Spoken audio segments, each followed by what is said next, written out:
Hi, I'm Linda Eedes from Ford Asset Management. ESG is an area that asset managers are having to think a lot more about, and it's also very top of mind for investors for good reason. But let's start with what ESG actually means.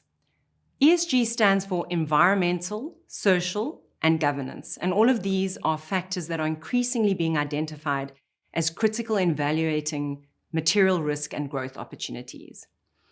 Now, these things are critical either to the sustainability of a business or the sustainability of those business activities within the context of the greater world, or of course both. Now, even if you don't care about the sustainability of the planet or our species because that just seems too far in the future, then there are many, many examples of where even just from a financial perspective, as investors, we need to care about how companies are tackling these issues, as there are, at the very least, financial penalties for those that are doing damage, or you could be potentially missing out on opportunities to be part of the transition to a sustainable world. So things like regulation are creating very real opportunities for businesses to actually play part of the overall solution. Now, some of the challenges with the industry stem from the difficulty in measuring a lot of these impacts and assigning a financial or quantitative number to them.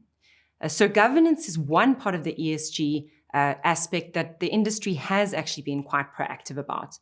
And it's far easier to see the direct impact of poor governance or poor remuneration policies on the value of a business. So that's been a much easier aspect of ESG for asset managers to wrap their heads around. But capturing the risk of environmental damage, for instance, outside of assigning a probability of a fine for stuff that goes very, very wrong, it's actually quite difficult to measure. Now, traditionally, the problem is that the profits have typically been privatized, and the costs to the environment or the world or local communities has actually been socialized. So what that means is that the costs of producing these profits, particularly historically, have not actually been borne by those who benefited from the profits. It's actually been borne by society. And I think everyone should agree that this has to be rectified because it incentivizes the wrong behavior. And that transition, though, is very tricky.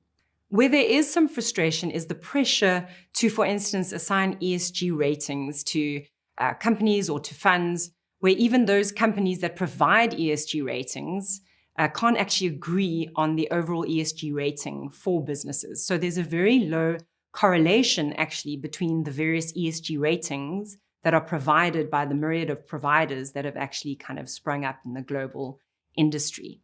And that's because it is a challenging process to consider the myriad of ESG issues that affect one business and then to collectively assign a value to the business in terms of how well they're doing across all of those three areas. Well, that's very tricky, and it's a major issue to come to a number that everybody agrees with. But that doesn't mean that we should dismiss the process or not grapple with it. I think asset managers are absolutely part of the solution. We represent investors' interests, and we have a voice as a result of that. So, for instance, we can work with the management teams of the companies that we invested in to request that the right information is disclosed, to ask them about their strategy with regards to how they hope to move their businesses towards meeting some of the requirements of a world, for instance, that is looking at countering climate change. So for us, it's not about saying you have a clean portfolio based on someone's definition of what that means. It's actually part of being part of the process towards creating a cleaner world, not just having a cleaner portfolio. So for instance, miners have typically had very low ESG scores because they tend to score very low on environmental issues and social issues. But we're invested in some mining companies that produce, for instance, copper and rare earth metals.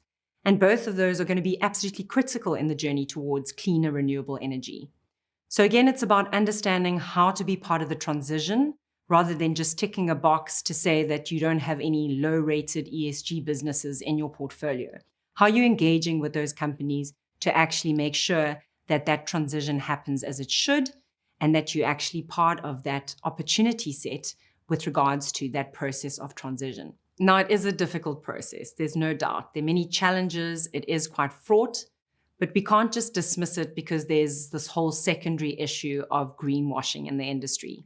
Unfortunately, there's always going to be a proliferation of products that are flavor of the day because, of course, that's what sells to investors. And unfortunately, ESG has become a little bit of a theme that many asset managers are providing as a potential product without necessarily faithfully representing what they're there for. But if we're serious about being a forward-looking investment manager that cares about doing the right thing, which is carefully considering the sustainability of the businesses that we hold on behalf of our investors, as well as, of course, the sustainability of our planet, we absolutely need to be thinking about how we faithfully include this in our investment process.